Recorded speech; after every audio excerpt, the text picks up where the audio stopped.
Permissions control who can view and edit your projects, and they're managed at the project or folder level. When you're part of a team, you automatically get access to everything that team can access. At the same time, you decide how much access your team has to your own projects and folders. You can also have your own team while being a member of several others. Let's start with folder sharing.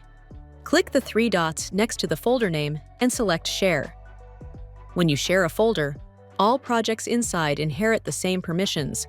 This keeps large-scale collaboration organized. Turn on the toggle to share the folder with your team, then choose the level of access you want. For now, we'll keep it as view only. You may have already seen the first sharing option above.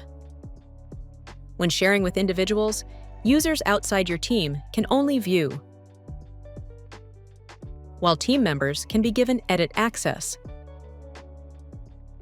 After sending an invite, you'll see invite pending until they accept. You can remove the invite at any time, whether it's been accepted or not. You can also share with entire teams at once, give your own team edit access, and another team view only. This helps you manage permissions in bulk. Need to give one person from a view-only team edit access? Go to individual sharing and enter their email. They'll get edit permissions while their team remains view-only.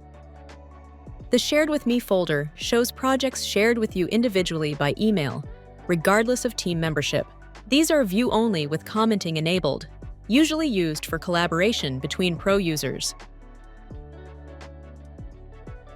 Now for project sharing. You can use a private or public link. Public links can be shared anywhere. Anyone with the link can view the animation, but they can't comment or edit. Private links make the project accessible to specific people or teams. No one outside the list will be able to view the project. By default, they get view-only access, but you can switch team members to edit mode using the drop-down. This project will now appear in the members' Shared With Me section, with edit access instead of view-only mode. Remember, only team members can receive edit access this way. Users outside your team remain view-only, even if they're pro users.